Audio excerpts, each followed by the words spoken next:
about drugs. Oh, how'd you guess that? Fantastic. Yeah. So so we are discovering drugs. How do we do that? Okay, we're still sleeping. Good morning, everyone. We'll try it one more time. Good morning, everyone. There we go. So, welcome to the University of Toronto. My name is Kwame Diko. I am a diversity student recruitment and admissions officer here with the university. My goal is to ensure that students like you feel welcome here and that you see yourself on campus.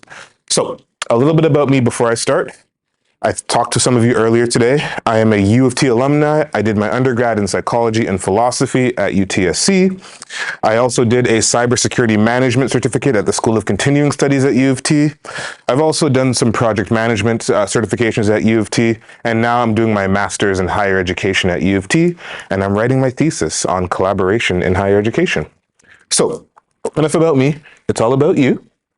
So let's start with introducing you to some information about UTM. We've learned a lot about what the Gunning Group does, but you also need to know how to actually approach UTM and how to get into UTM, and that's where I come in. 50% of my job is speaking to you like this, and then the other 50% is reviewing applications from people like you. So for information, I'll try to be as fast as possible, and I'll make it as lively as possible. Let's start with U of T Mississauga and the city of Mississauga. So Mississauga is Canada's 7th largest city. That means that you get big city opportunity with a small town feel, which is community. When I talk about opportunity, I'm talking about the 75 of the Fortune 500 companies in Canada call Mississauga home. This means that there's a wealth of opportunity at your fingertips, whether it be on campus here at UTM or off campus working in one of these companies. Let's talk a little bit about nature. I'm sure when you walked here, you noticed that there is sort of greenery all over campus. Here's a secret. There are animals too. We have deer. We have a family of geese. I've seen a couple bunnies, and I've met a lot of birds on my walk to and from meetings. So we are protected by around 225 acres of green land. This means that we cannot build out. We cannot demolish. We have to do work with what we have. I think Alvin already mentioned we're having a new research building. We've decommissioned an old building and we're building it better. We also build up and we also build below. During your walks around campus today, you might see that we have a bunch of different tunnels that connect buildings in cool and interesting ways. We even have tunnels below those tunnels for different things, but I won't talk about that because it's a secret. You have to come to campus to learn about that. So let's talk about research. Again, Alvin already touched on it, but we have about $17.1 million in research funding. This directly correlates to the opportunities that you may have if you come to U of T. What do opportunities look like? Any guesses? If I say we have a bunch of research money, we have a bunch of labs, and there are opportunities for students, what do you think students do? Let's see some hands. I'll start calling on people, and you don't want me to do that. Go ahead. I saw your hand flinch. Sorry? So you can using resources, great. And what other opportunities do you think students might have? Okay. If I were to say the word volunteer, does that mean anything to you guys? Okay. If I were to say the word research assistant, what do you think a research assistant does? Any guesses? Like helps out. Okay. If I were to say the word lab manager, what do you think a lab manager does? Like make sure the lab's working properly. Wonderful. Great. Make sure that everything's enough resources. Wonderful. Okay. Great. So to help bring this home, I'll share a little story. In my past life, I was a recruiter, a corporate recruiter, and they flew me all the way out to Red Deer. Does anyone know where Red Deer is? No? I didn't know either. Alberta. And I was recruiting for engineers for the oil fields. And as I was sitting at a light in my rental car, waiting to go do some interviews, I noticed an elderly person walking across the street. I'm going somewhere with this, I promise. As the person was walking, they fell. And I was, whoa. And I got out of my car, put it in park, and I helped them up and I helped them cross the street. I did my interviews and I couldn't stop thinking about that person. I flew back to Toronto, I couldn't stop thinking about that person. My company acquired U of T as one of our clients, so I started recruiting for U of T. And as I was walking to a meeting downtown, I walked by a laboratory. It was an aging and cognition laboratory. Anyone want to take a wild guess at what aging and cognition means? Cool, I know. It's okay. It's all about the way in which we intake information and we process it. So, me being me, I walked into the lab, I was curious, and I said, hey, and the first person came out and said, hey, how are you? And I said, I have a question. I saw an elderly person fall in Red Deer. I was wondering why they fell. And the person said, that's a weird question. Do you know who you're talking to? And I was like, nope. And they said, I'm the owner of the lab. And I was like, oh, well, that's great. Can you answer my question? And then they said, are you looking for work right now? And I said, sure. I mean, I'm doing this job and it's great, but I think I want to get into education. They offered me a role in the lab as a research assistant. And you'll never guess what I was doing. I was researching why elderly people fell. It was very serendipitous. It kind of worked out. Here's a trick question. How do you think I crafted an experiment to figure out why elderly people fell? Yeah. Like you took the results and took the different, like elderly people with different conditions and see like if there's any commonalities. Great. Yep. That's what I thought. But because I was junior, I didn't craft the experiments, but I was involved in, actually doing them. So we'll go one level deeper. What do you think we did in the lab to figure out why elderly people fell? That was a good answer though. It's simple. You will never guess it. Yep. Huh? Yeah. What did I do with the research? What did I actually do? It's okay. We induced falls in elderly people. I felt really bad. So this means that we asked people to come to the lab and we asked them to fall so we can figure out what happens when they fall. But we have something called research ethics. So there are rules, right? We can't just say, come in, boom, and we push them over. We have rules to abide by. So my professor crafted an experiment. We put them on a treadmill. We attached a bunch of electrodes to their body. And then we said, okay, walk. And then we adjusted the height. Have you ever seen those people in the gym when they're running on the treadmills like that? We adjusted the height at different times. And then we said, count backwards from 100. At what number do you think people start to get dizzy? Sorry? 70. How did you know? Okay. At about 70, people started to get, whoa, kind of shaky. At what number do you think they fell? Good answer. So right around 60, boom. Not really. I caught them. That was my job. I was the person catcher. So I caught them and I recorded when and how, what joints were affected. And then we mapped that data. Remember I said we attached electrodes against the parts of their brain that was activated at the time. We found out that falling, yes, it's because of hazards and trips, but it's also because of cognition, the way in which we intake information. This means that when you get older, it's kind of harder to balance things, right? You hear a car horn, you see a light, you're watching out for a biker, you're thinking about what you're going to eat tonight, you're thinking about your grandkids. It can get really confusing just walking down the street. So I was lucky enough to be involved in this research that went from bench to bedside, as Alvin said, that impacted family doctor practices. So we found out that elderly people fall because they're thinking a lot. And when you're thinking a lot, it's kind of like a car that's in 6th gear going 180 on the highway. Something's got to give. Sometimes the police officer will see and give you a ticket, and sometimes an accident will occur. In humans, this happens too. We engage in what's called offloading. This means that when we are intaking too much information, some part of our body says, okay, enough's enough. And usually when you get older, it's your legs, your balance, offloading. So that was a short story to dictate what research opportunities look like. For you in chemical and physical sciences, it'll look kind of similar, but different because you're not researching psych, right? You're researching what Alvin talked about. So that being said, when you come here, be bold, ask questions, engage with professors, lab managers, research associates, and other graduate students, because you never know where a conversation might take you. Speaking of students, we have about 16,000 undergraduate students on our campus. We are bigger than some small Ontario towns. Has anyone ever been to Timmins? Cool, I've been to Timmins. I think we're about the same size as Timmins, but it's a small town. We have about 69,000 thriving alumni in every industry across 113 countries. When you come join U of T, it's not that you just do your 4 years and you say, "Okay, later," and you leave. No, you're part of an alumni network.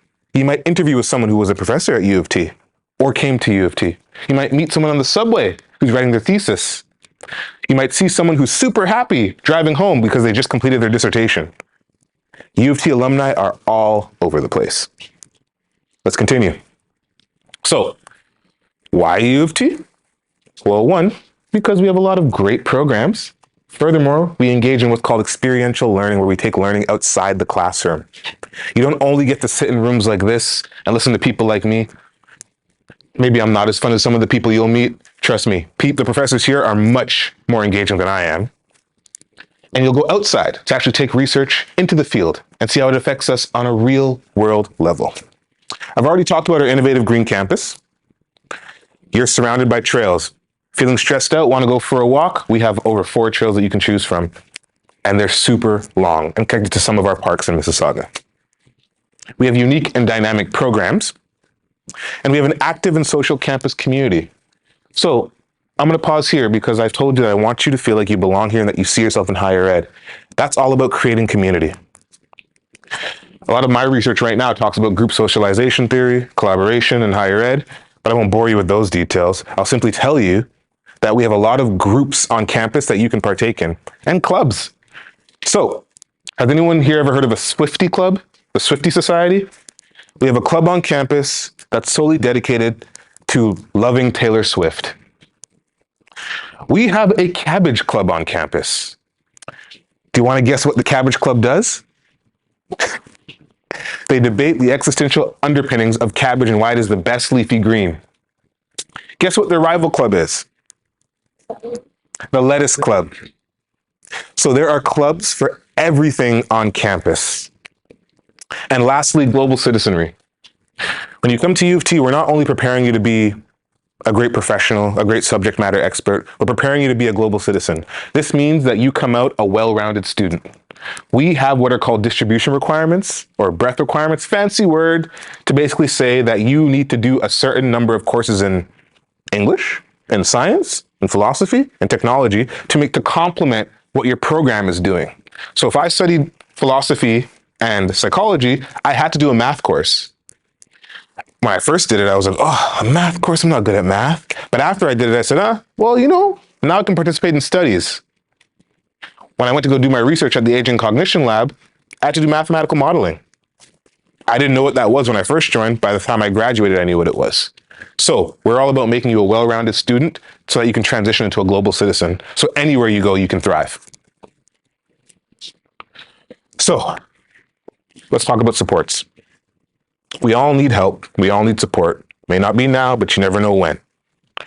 So we have a number of student affairs and student services departments on campus that are here for the sole purpose of ensuring that you thrive in your studies here. We have the Career Center, one of the best in Ontario.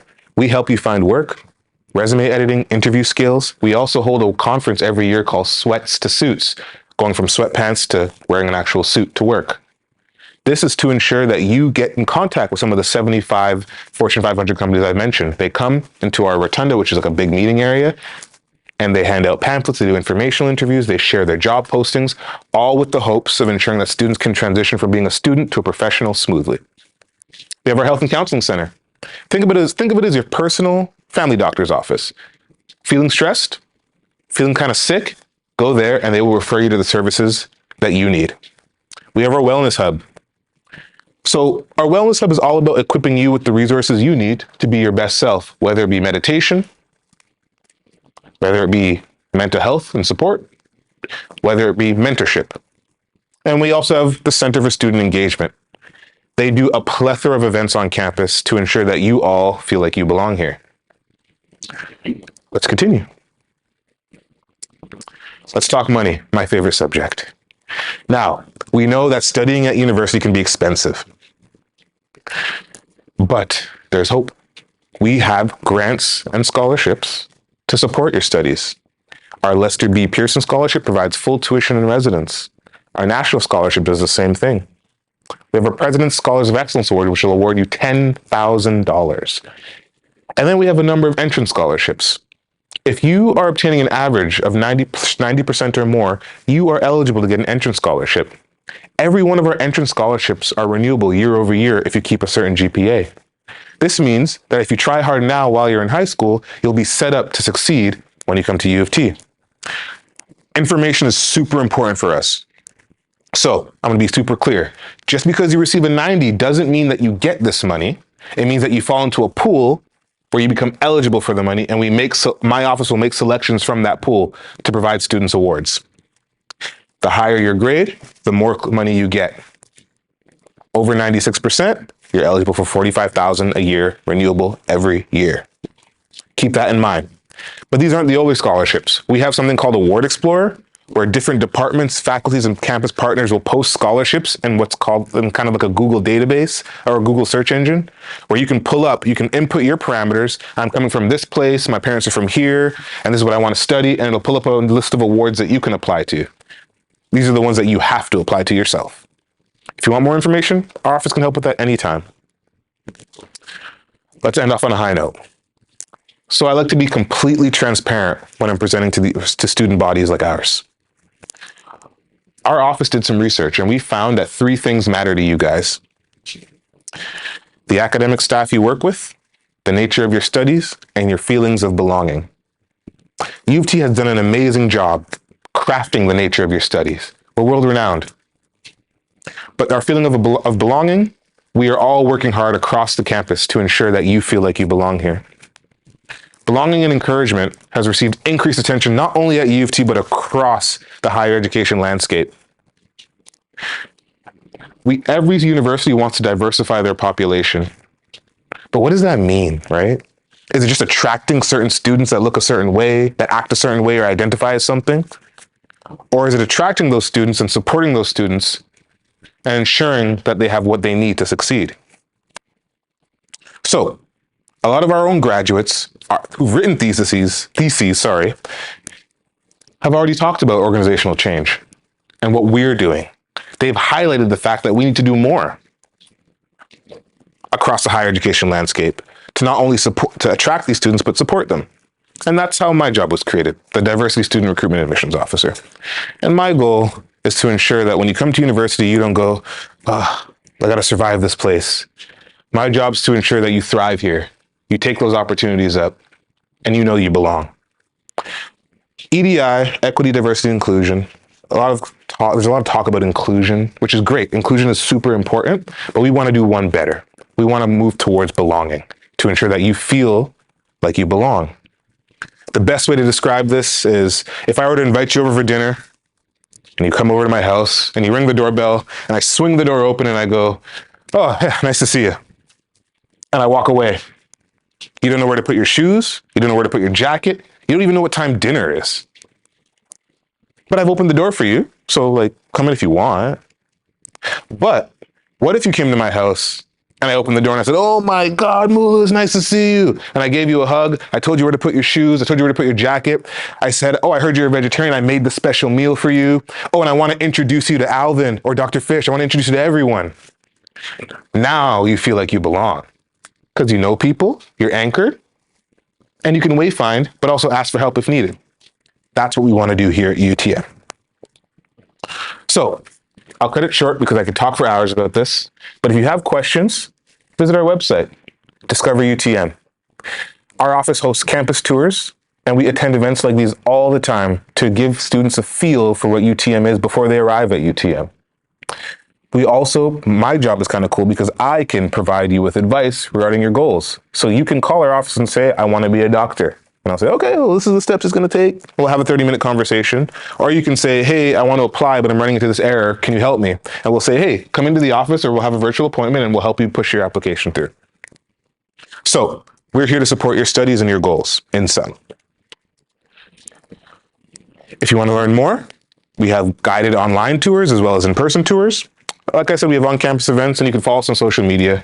We do a number of creative things on Instagram and TikTok. So I'll end off by saying we're here to help with a selfie of our department. As I said, my name is Kwame Diko. I'm from Student Recruitment and Admissions. I am the Diversity Student Recruitment and Admissions Officer. It's a mouthful, I know. And I'm here because I care about you. So if you have questions, don't be afraid to call. You can ask me if you'd like.